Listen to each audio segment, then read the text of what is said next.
This is Monkey World in Dorset, the largest ape and monkey rescue centre on the planet. Today on Monkey Life. Nerves are running high in the chimp nursery as newcomer Brian is introduced to volatile Sheamus. Sheamus, behave yourself. It's either going to go amazingly well, or I imagine it'll end in tears. Dinda, the hand-reared baby orangutan, faces a big challenge. She's spending her first night in the orang nursery. And orangutan Amy has a smashing time.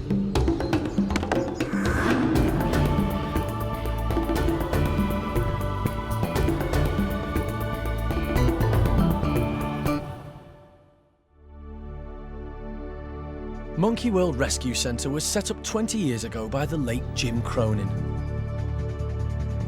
It's a thriving 65-acre sanctuary in Dorset, giving refuge to abused and neglected primates.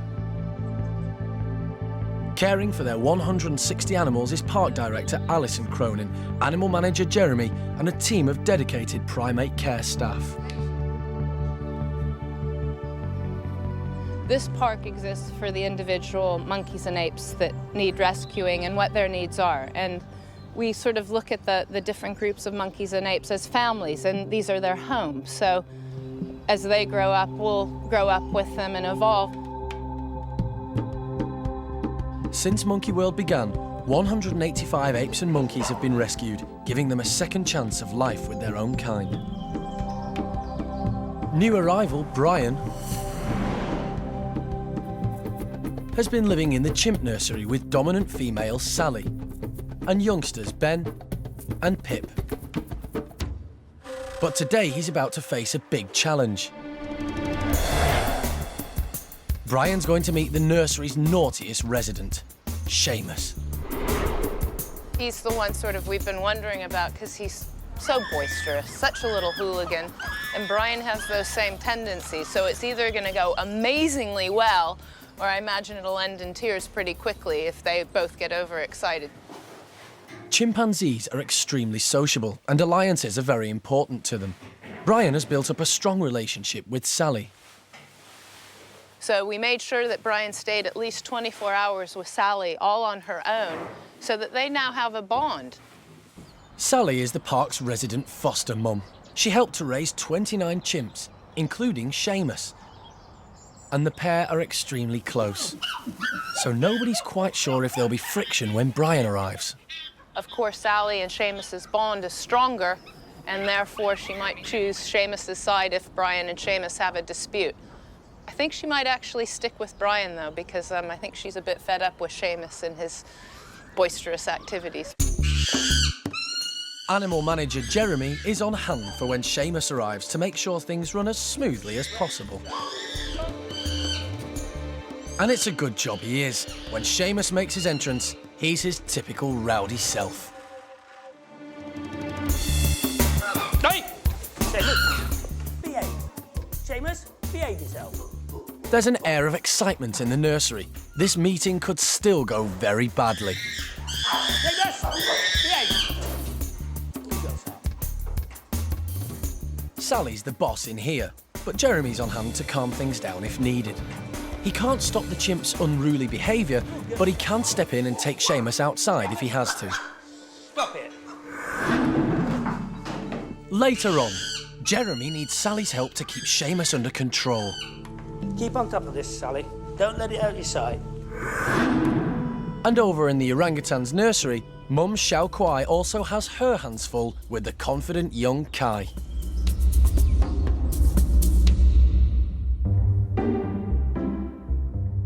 Monkey World is home to 13 orangutans. The youngest is 9-month-old Dinda. And today, Keeper Mike is moving her development on a stage.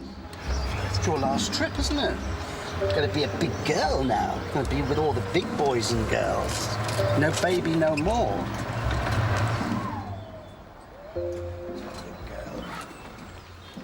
Mum Roro failed to feed Dinda, so she's been hand-reared by Mike. But she can't stay with humans forever. Mike's hopeful she's ready to move into the orangutan nursery full-time. You're free. This is your last nappy. So you can go in here, little game. Here we go. Yep. She's been coming down here now for quite a few days. And you see, she doesn't cry now. She's fantastic. She got so used to being moved to different, cages and going different places with different keepers. Put her in there. First couple of days we started bringing her down. She would start to give a little cry. We used to just go outside and sit outside and wait, and with about 3-4 minutes she'd shut up. And as soon as she'd hear you, she'd start crying again. And then it just went quiet after a week or so. Dinda has been spending her days in the orangutan nursery and going home with Mike. But that's all about to change. Tonight's her first big night, because she thinks she's going home at 3 o'clock, which is going to be a big shock to her. She will go in here, have her tea, and then she's going to sleep with... At the moment, I think it's going to be Armay and Jolie. And then I'm going to sleep on the floor here with her tonight, and maybe tomorrow, just to make sure nothing untoward happens. And then she can live in the nursery full time. Touch wood, fingers crossed, it should be plain sailing. Unlike Dinda, 2-year-old Kai has been reared by his mum since birth. He is growing up fast, and over the last year, he's been developing his climbing and swinging skills. Orangutans' feet work like an extra pair of hands. In the wild, this helps them move through the treetops. Kai is slowly getting to grips with the outdoor enclosure. He's bold enough to explore by himself. But being the perfect mum, Xiao Kuai is there to offer a helping hand when he just can't make it on his own.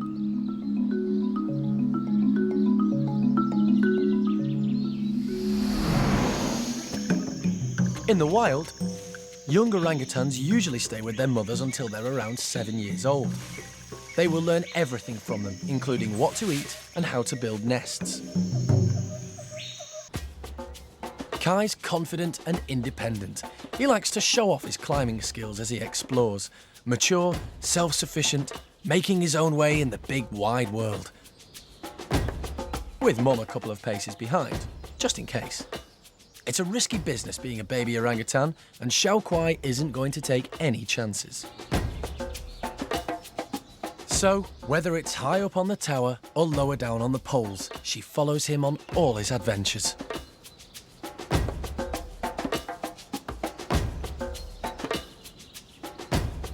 And, in the end, it's pretty clear that even the most intrepid adventurer appreciates having a mum around when they're a bit tired.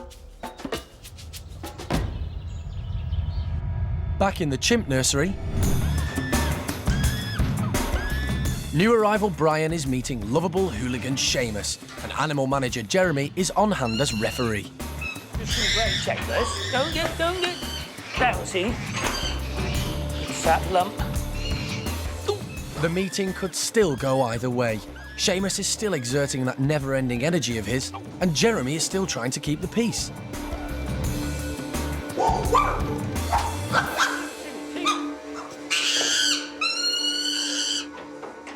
Sheamus might be a handful, but Sally's right there to help Jeremy out. Daughter Sal. Good girl, Sal. Good girl, Sal. She's spending her time playing with Sheamus, but there's a reason for this. Sally's keeping him away from Brian. Good girl, Sal. Sort him out. Sort him out. Where's that little boy gone? He's there. It's good boy. Good boy. Good boy. Good boy, she. Good boy. Good boy. Let him calm down. It's all a bit much for this little lad. He's doing really well. Sheamus is Tigger. He's a big and bouncy with little brain, and so he's all over. He's a bit too big and strong, but then Sally's stepping in and policing everything to keep him under control.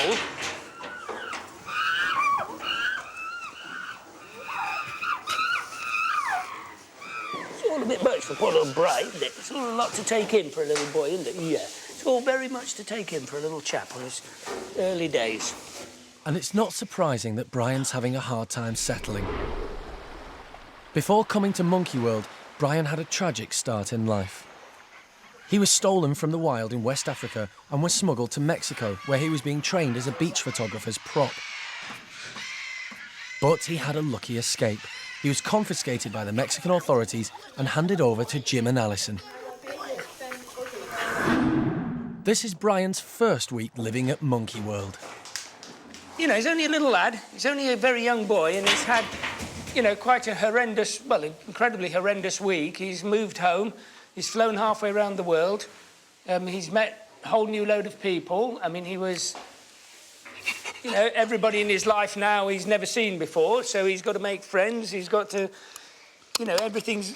I'm going to keep on, I don't care. I'm going to keep on with this interview because I'm just so professional. Everything is just totally new to him. So, I mean, he's only a little lad. Of course he's going to be a bit shell-shocked, and every now and again he goes into this sort of shut-off mode, and then he sort of gets his brain together, and then he's back on form again. Brian is a sociable chimp, which is helping his integration. But with a rogue like Sheamus to contend with, Brian definitely needs to look out for himself. Hey, Sheamus, come here. Sit down. Sit down with me and be calm. Yeah, come on, sit down, calm. Calm. Sit down. Oh, no, sorry, I'm trying to keep him calm. I just said how good you are at this. Right, sit here and behave. The nursery can be a chaotic place, and Jeremy certainly has his hands full. And calm, and relax. Deep breath and relax. You're not listening, are you? In Monkey World's chimp nursery, it's been 2 hours since new boy Brian was introduced to hooligan Sheamus. And finally, an air of calm has descended on the group. Just relax. Sheamus, relax. Not the bum in the face. We don't do bums in faces, particularly your farty bottom. Everybody's made it clear to Sheamus that if he touches Brian, that he's in big trouble. And I think the tiny bit of brain cell that Sheamus has got has just dawned on him. 3-year-old Brian is understandably wary of Sheamus, but he's brave enough to join him in a play session.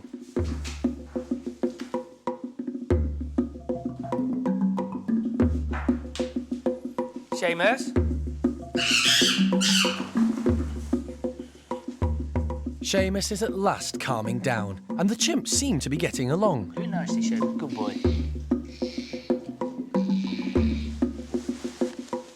This is the breakthrough that Jeremy has been waiting for. Sheamus starts to groom Brian. Of course, all this grooming is a really, really important thing to these chaps. It's how they speak. And it's quite simple. You know, if you are grooming somebody, you come in peace. You're not being aggressive. You're not being, you know, you only want peace, peaceful communication rather than aggressive. And it really is that simple. Now, clearly, it is an instinctive thing because young Brian here won't have learnt much, in so much as he's had very little chimpanzee socialising in his life. Of course, with Sally here, he's got a really good teacher, you know, because she's so patient with him. She's so, you know, she doesn't lose it with him. She doesn't get angry with him. She's, you know, she's very consistent with him. I really don't think this could have gone any better today. You know, it really is, it's all good. I mean, look at him now. I mean, an hour ago he was very cautious of Sheamus and, you know, he was okay, but he's cautious. Now, in the last few minutes, he's actually instigated contact with Sheamus and playing with Sheamus, and it's all, you know, it's all coming together really nicely.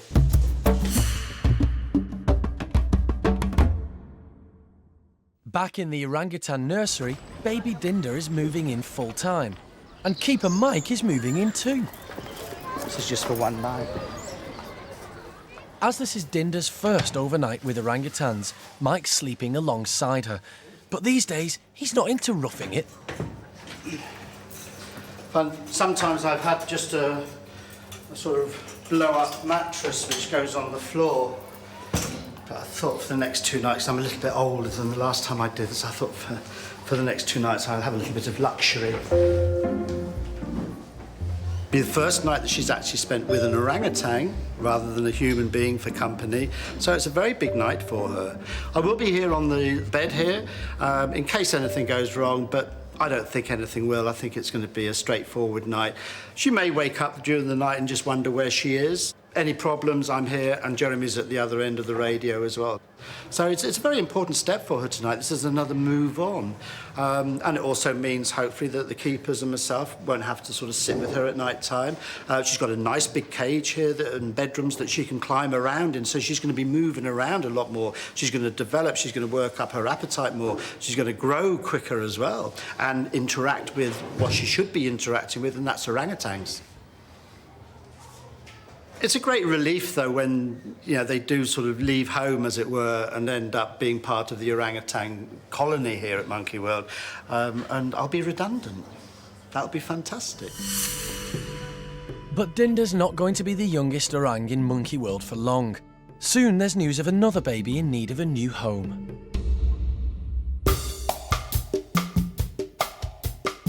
Monkey World is committed to keeping all their animals busy and occupied.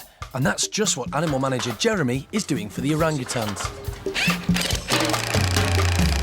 In the wild, most of an orangutan's food grows in the treetops, and they have little reason to come to the ground.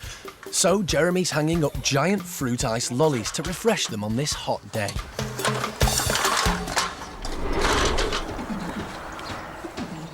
Just like us, an orang's primary sense is sight. And both Roro and Lucky have spotted their prizes. But Lucky's not having much luck. Others want to steal her prize. Leading the way is Amy. She's higher up the group pecking order, so Lucky knows it's best just to let her steal the ice. Amy doesn't share. She is stubborn and not to be messed with. In captivity, orangutans, like most primates, have a hierarchy. At the bottom is Xiao Lan. This means she's going to have to patiently wait her turn. Amy loves her food, and not even 21-year-old male Tuan is going to come between her and her giant ice lolly. Tuan may be bigger and stronger than Amy, but he's smart enough just to sit and watch and wait. Amy is particularly clever, and she's worked out a way of getting to enjoy the ice quicker. But the platform isn't strong enough to crack the prize. When she gives up, Tuan's patience has paid off. He's right there, ready to take over. But even his powerful jaw can't break through. Amy, though, hasn't given up at all. She's just found another ice lolly that looks easier to smash.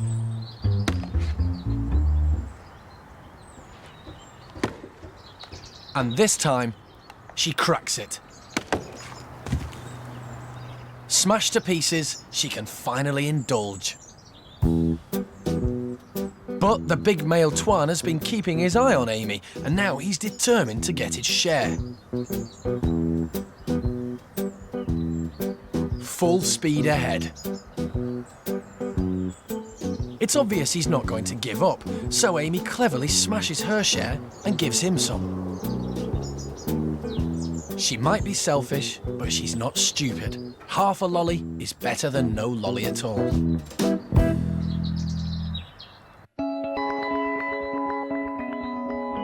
Amy and her troop live in one of 3 orangutan groups at the park. Next door to her is the unique Orang Creche. 3 youngsters from different backgrounds live here. They're looked after by a foster mum, 13-year-old May. 3 years ago, Monkey World became the European creche for orphaned orangutan babies needing a new home.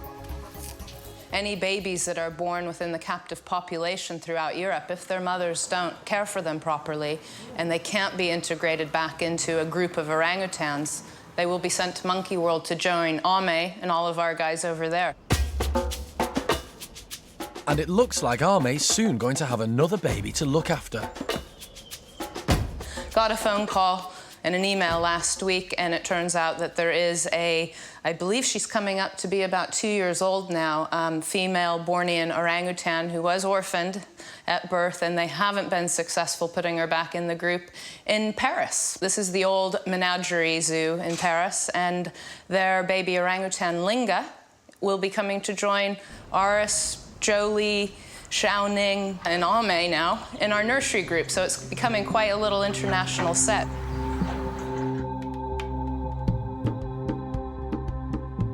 Rescuing primates or giving them a home when needed is a crucial part of Monkey World's work. Linga will be the 186th primate to join the park. And it's animal manager Jeremy who's made the journey to Paris to collect her.